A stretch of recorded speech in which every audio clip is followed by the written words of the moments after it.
Shalom Bapak Ibu, Saudaraku yang terkasih, kita kembali merenungkan firman Tuhan. Mohon like dan subscribe. Tuhan Yesus memberkati kita semuanya. Hari ini kita akan berbicara khusus tentang apa yang terjadi setelah kematian. Waduh, serem ini ya Bapak Ibu Saudaraku ya. Ada banyak orang bilang setelah kematian bla bla bla dan bla bla bla.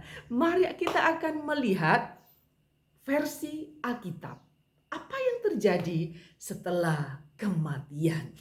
Kalau orang ateis ini ya, Bapak Ibu Saudaraku, beranggapan setelah kematian tidak ada apa-apa. Manusia benar hilang. Begitu ya Bapak Ibu Saudaraku. Jangan kaget loh. Setelah kematian tidak ada apa-apa. Manusia benar-benar hilang menurut orang-orang ateis. Karena mereka segala sesuatu berpikir manusia hanya terdiri dari materi. Tetapi bagaimana pandangan Alkitab tentang kehidupan setelah kematian? Apa yang terjadi setelah kematian? Bapak Ibu Saudaraku, apakah kita hanya bengong saja? Kita akan mempelajarinya hari ini. Alkitab sebenarnya sudah memberitahukan dengan jelas bahwa manusia akan kembali kepada tanah dan jiwa atau rohnya kembali kepada Allah sendiri. Kejadian 3 ayat 19 mencatat sebagai bentuk hukuman atas dosa manusia. Allah berkata kepada Adam, sebab engkau debu dan engkau akan kembali menjadi debu. Bapak Ibu Saudaraku, setelah kematian, ya tubuh kita ini ya akan kembali menjadi tanah, ya kan? Dari debu ya kembali menjadi debu. Sedangkan roh kita,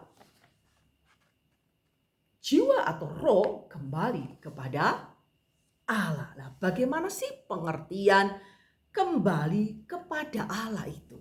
Bapak Ibu Saudaraku, jika seseorang percaya kepada Yesus Kristus sebagai Tuhan dan Juru Selamat, maka jiwa atau rohnya langsung berada di surga. Diam bersama dengan Kristus juga disempurnakan. Puji nama Tuhan ya Bapak Ibu Saudaraku. Di dalam 2 Korintus pasal 12 ayat 4, ia tiba-tiba diangkat ke Firdaus. Ia mendengar kata-kata yang tidak terkatakan, yang tidak boleh diucapkan manusia. Filipi 1 ayat 23, aku didesak oleh dua pihak. Aku ingin pergi dan berdiam bersama dengan Kristus. Itu memang jauh lebih baik. Ya Bapak Ibu Saudaraku, di dalam Lukas pasal 23, kita akan baca Lukas pasal 23 ayat 43, Bapak Ibu ya. Lukas pasal 23 ayat 43, demikianlah bunyi firman Tuhan. Kata Yesus kepadanya, aku berkata kepadamu, sesungguhnya hari ini juga engkau akan ada bersama aku di dalam Firdaus. Jadi jika seseorang percaya kepada Yesus Kristus sebagai Tuhan dan Juru Selamat, maka jiwa atau rohnya langsung berada di surga. Diam bersama dan juga disempurnakan. Diam bersama Kristus dan disempurnakan pada saat itu juga. Puji nama Tuhan. Lah, bagaimana dengan orang-orang yang berbeda dengan kita? Mereka yang tidak percaya kepada Yesus sebagai Tuhan dan Juru Selamat, ya maka rohnya akan langsung berada di neraka. Ya Bapak Ibu Saudaraku, ini menurut versi iman Kristen. Ya Bapak Ibu Saudaraku, kalau kita membaca Lukas pasal 16, kita akan membacanya Lukas pasal 16 di situ ya Bapak Ibu ya. Di sana Lukas pasal 16, orang kaya dan Lazarus yang miskin ya. Ada seorang kaya yang selalu berpakaian ungu dan kain halus, dan setiap hari ia bersukaria dalam kemewahannya ya. Pasal 16 ayat 19. Dan ada seorang pengemis bernama Lazarus, badannya penuh dengan borok, berbaring dekat pintu rumah orang kaya itu. 21. Dan ingin menghilangkan laparnya dengan apa yang jatuh di meja orang kaya itu. Malahan anjing-anjing datang menjilati boroknya. Kemudian matilah orang miskin itu dibawa oleh malaikat ke pangkuan Abraham. Ya, orang kaya itu juga mati lalu dikubur, dan sementara ia menderita sengsara di alam maut, ia memandang ke atas, ya kan, dan jauh dilihatnya Abraham dan Lazarus duduk di pangkuannya. Lalu ia berseru kepada Bapa Abraham, kasihanilah aku, suruhlah Lazarus supaya ia mencelupkan ujung jarinya ke dalam air dan menyejukkan lidahku, supaya aku sangat kesakitan, sebab aku sangat kesakitan dalam nyala api ini. 25. Tapi Abraham berkata, anak, ingatlah bahwa engkau telah menerima segala yang baik waktu hidupmu, sedangkan Lazarus segala yang buruk. Sekarang ia mendapatkan hiburan dan engkau sangat menderita. Dan selain daripada itu, di antara kami dan engkau terbentang jurang yang tak terseberangi, supaya mereka yang mau pergi dari sini kepadamu ataupun mereka yang mau datang dari situ kepada kami tidak dapat menyeberang. Kata orang itu, kalau demikian aku minta kepadamu Bapa, supaya engkau menyuruh dia ke rumah ayahku, ya, sebab masih ada 5 orang saudaraku, supaya ia memperingati mereka dengan sungguh-sungguh, supaya jangan masuk kelak ke dalam tempat penderitaan ini. Kata Abraham kepada mereka kesaksian Musa dan para nabi. Baiklah mereka mendengarkan kesaksian itu. Jawab orang itu, tidak Bapak Abraham, jika ada orang yang datang dari antara umat mati kepada mereka, mereka akan bertobat.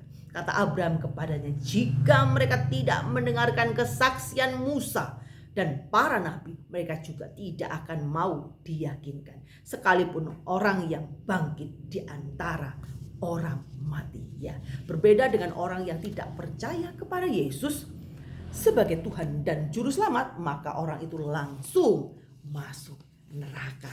Bapak Ibu Saudaraku, kita bersyukur kepada Tuhan kalau kita mendapatkan anugerah keselamatan.